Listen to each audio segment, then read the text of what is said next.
தூய்மை பணியாளர்களை விஜய் நேர்ல சந்திச்சு ஆறுதல் கூறியிருக்காரு.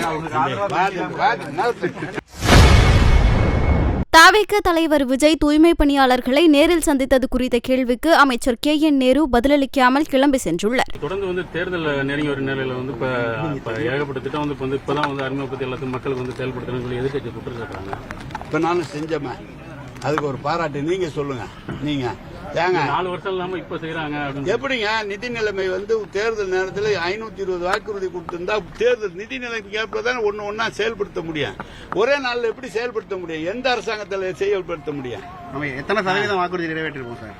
கிட்டத்தட்ட தலைவர் சொன்ன வாக்குறுதிகள் காட்டு சொல்லாத வாக்குறுதிகள் நிறைய நிறைவேற்றி இருக்கிறோம். அதுல எல்லாம் ஒண்ணும் இல்ல. அவங்க ஏதாவது சொல்லுவாங்க, எதிர்கட்சி தேர்தல் வந்ததுனால குறை சொல்றாங்க.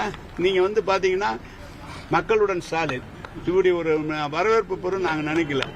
அதாவது பாரம் வாங்குறதுல இருந்து அதே மாதிரி மருத்துவ முகாம் இன்றைக்கு மிக சிறப்பா நடந்துகிட்டு இருக்குது. இப்ப ரேஷன் பொருட்களை கொண்டு விநியோகிக்கிற திட்டம் நடந்துகிட்டு இருக்கு. இன்னும் 8 மாசம் இருக்குது ஆட்சிக்கு.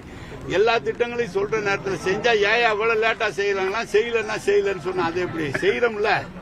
இப்ப மீண்டும் தூய்மை பணியாளர்களை எத்தனை போய் சந்திக்கிறீங்க? எப்ப அந்த போராட்டம் முடிவுக்கு வரும்? இன்றைக்கு நாளைக்குள்ளாக நீதிமன்றத்தில் வழக்கு இருக்கு. அது முடிஞ்ச உடனே முடிஞ்சிடும். தூய்மை பணியாளர்களை விஜய் நேர்ல சந்திச்சு ஆறுதல் கூறியிருக்காரு.